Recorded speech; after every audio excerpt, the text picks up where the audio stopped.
Şöyle bir durup düşünmeni istiyorum. Bize anlatılan tarih, krallar, savaşlar, yazıtlar, tabletler. Ama ya sana şunu söylesem, insanlık tarihinin %90'ı yazıdan önce geçti. Evet, yanlış duymadın. Yazının icadı yaklaşık 5000 yıl önce. Ama modern insan, yani bizim gibi düşünen, konuşan insanlar, tam 300 bin yıldır bu dünyada. Yani biz aslında insanlığın son sayfalarını biliyoruz. Asıl hikaye, ateş başında anlatılan, mağara duvarlarına çizilen, hiçbir zaman yazıya dökülmeyen o uzun dönem. Bu videoda sana tarih öncesi denip geçilen o karanlık dönemin, neden aslında hiç de karanlık olmadığını, sadece sesini kaybetmiş bir dönem olduğunu anlatacağım. Kralların değil, sıradan insanların, yazı yazamayan ama hayatı yaşayan insanların hikayesine bakacağız. Çünkü belki de insanlığı anlamak istiyorsak, en başa değil, en sessiz yere kulak vermemiz gerekiyor.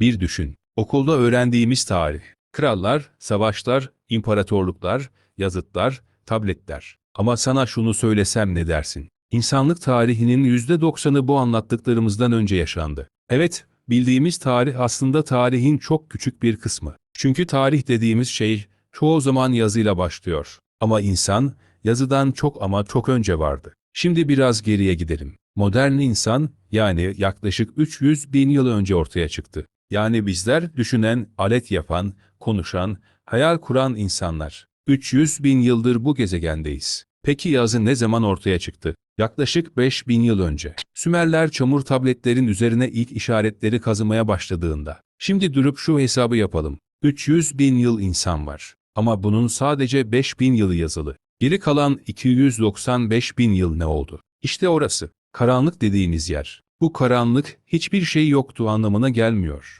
Tam tersine. İnsanlar avlandı, aşık oldu, çocuk büyüttü, korktu, umut etti. Mağara duvarlarına resimler çizdi. Ateşi kontrol etti. İlk müzik seslerini çıkardı. İlk ölülerini gömdü. Belki ilk kez gökyüzüne bakıp orada ne var diye sordu. Ama bütün bunlar yazılmadı. Yazı olmayınca ne oluyor biliyor musun? Tarihi kazananlar değil, yazabilenler anlatıyor. Yazıdan önceki insanlar sesle, hikayeyle, ritüelle yaşadı. Ama hikayeler kulaktan kulağa giderken kayboldu. Bugün Sümer kralının adını biliyoruz. Ama ondan 50 bin yıl önce yaşayan bir annenin adını asla bilemeyeceğiz. Oysa o anne de en az bir kral kadar gerçekti. Arkeologlar kemiklere, taş aletlere, mağara resimlerine bakarak ipuçları topluyor. Ama bu, bir filmi sadece donmuş birkaç kareden anlamaya çalışmak gibi. Dinler, inançlar, korkular, ilk ahlak kuralları. Bunların çoğu yazıdan önce şekillendi. Ama biz onları tam olarak bilmiyoruz.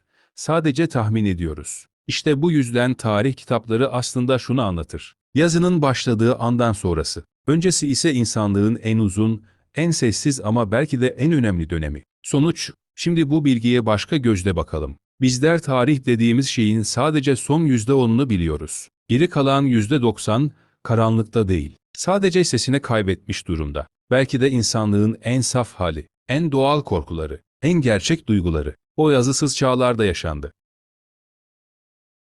Yani tarih sandığımızdan çok daha eski ve sandığımızdan çok daha eksik. Bir dahaki sefere tarih böyle başladı dendiğinde şunu hatırla. Hayır, tarih yazıyla başladı. Ama insanlık çok daha önce vardı. Bize öğretilen tarih, insanlığın sadece son sayfaları. Asıl hikaye, ateşin başında anlatılan, yazıya hiç dökülmemiş olan, belki de insanlığın en gerçek hali. Hiçbir kitapta yazmayan o sessiz %90'lık kısımda saklı. Dinlediğiniz için teşekkür ederim. Bir sonraki videoda görüşmek üzere.